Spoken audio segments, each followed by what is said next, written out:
Hello viewers, আসসালামু আলাইকুম। Welcome back to my channel. দেখতে দেখতে শীত কিন্তু চলেই এলো। আর শীতের সময় প্রতিটা ঘরে ঘরে কিন্তু পিঠাপুলির উৎসব লেগে যায়। আমি আজকে যে পিঠাটা আপনাদেরকে বানিয়ে দেখাবো, এটা কিন্তু মোটামুটি সকল অঞ্চলের মানুষই খেয়ে থাকেন। তবে এই পিঠার নামটা এক এক জায়গায় এক এক নামে চিনেন। আমাদের এলাকায় কিন্তু এটাকে মেরা পিঠা বলা হয়। আপনাদের এলাকায় কি পিঠা বলা হয় অবশ্যই কমেন্টের মাধ্যমে জানাবেন।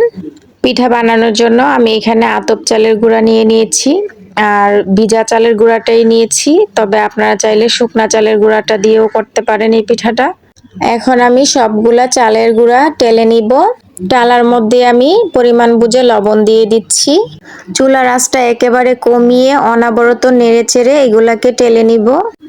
এক পর্যায়ে দেখা যাবে চালের গুঁড়া থেকে সুন্দর একটা ফ্লেভার পাওয়া যাচ্ছে এবং চালের গুঁড়াগুলা অনেক ঝরঝরা হয়ে গেছে, বুঝতে হবে টালা হয়ে গেছে। চালের গুঁড়ার পরিমাণ বেশি ছিল, যার জন্য আমি দুইবারে টেলে নিচ্ছি। তো সেম ভাবে আমি এই চালের গুঁড়াগুলাকেও টেলে নিব। প্রথমে একটু লবণ দিয়ে নিব, তারপর চুলার আঁচটাকে কমিয়ে রেখে ভালো একটা ফ্লেভার আসার আগ পর্যন্ত চালের গুঁড়াগুলা ঝরঝরা হওয়ার আগ পর্যন্ত ভেজে নিতে হবে। তো ভাজা হয়ে গেছে, এখন এগুলাকে আমি চুলা থেকে নামিয়ে নিব। পিঠা বানানোর জন্য আমি একটা খামির তৈরি করে নিব।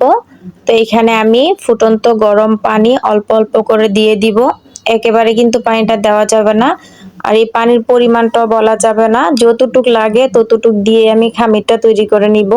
আর অবশ্যই চালের গুঁড়াগুলা গরম থাকা অবস্থায় কিন্তু এই খামিরটা রেডি করে নিতে হবে। তো এইভাবে করে আমি মিশিয়ে নিচ্ছি অল্প অল্প করে পানি দিয়ে। তারপর হাত দিয়ে ডলে ডলে আমি সুন্দর একটা খামির তৈরি করে নিব।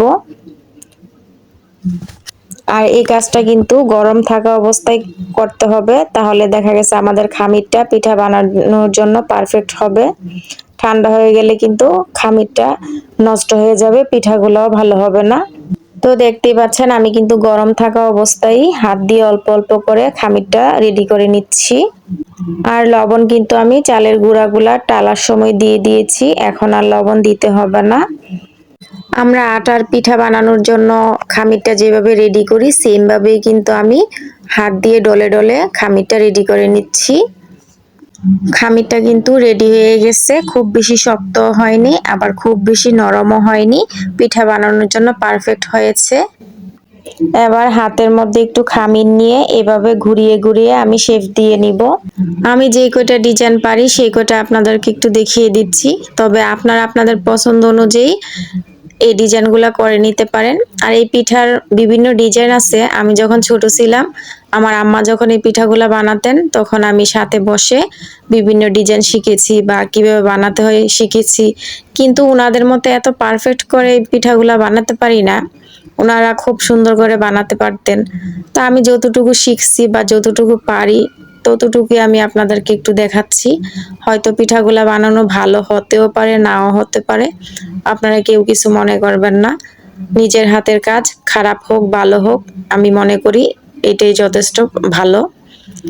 তো আমি কিন্তু আপনাদেরকে দুইটা ডিজাইন অলরেডি দেখিয়ে ফেলছি। তো এইভাবে করে আমি আর এক দুইটা ডিজাইন দেখিয়ে দিচ্ছি।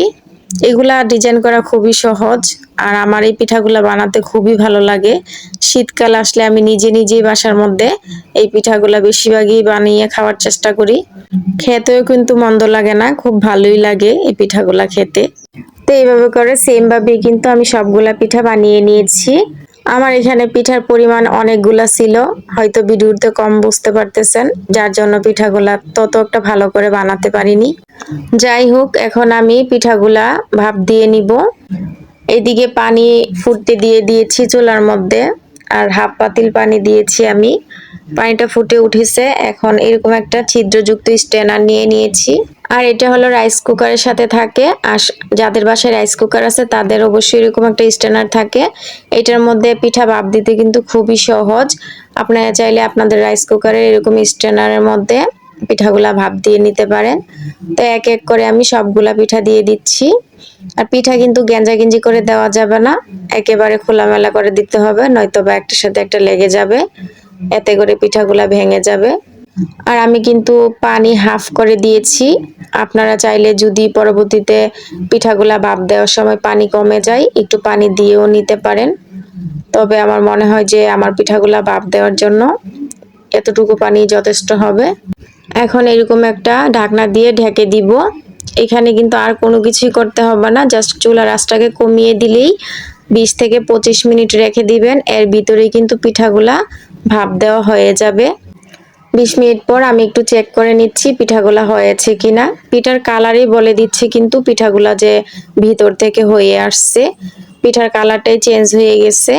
তো এখন আমি অল্প একটু পানি মানে ঠান্ডা পানি উপর দিয়ে ছিটিয়ে দিব যেন পিঠাগুলা লেগে না থাকে, একটার সাথে আরেকটা খুব ভালোভাবে খুলে যায়। আমি পিঠাগুলা চুলা থেকে নামিয়ে পরিবেশন করে আপনাদেরকে একটু দেখিয়ে দিচ্ছি। দেখতেই পাচ্ছেন পিঠাগুলা কতটা সুন্দর হয়েছে, মাশাআল্লাহ খেতেও ভীষণ মজার হয়েছে, নরম তুলতুলে সফট হয়েছে।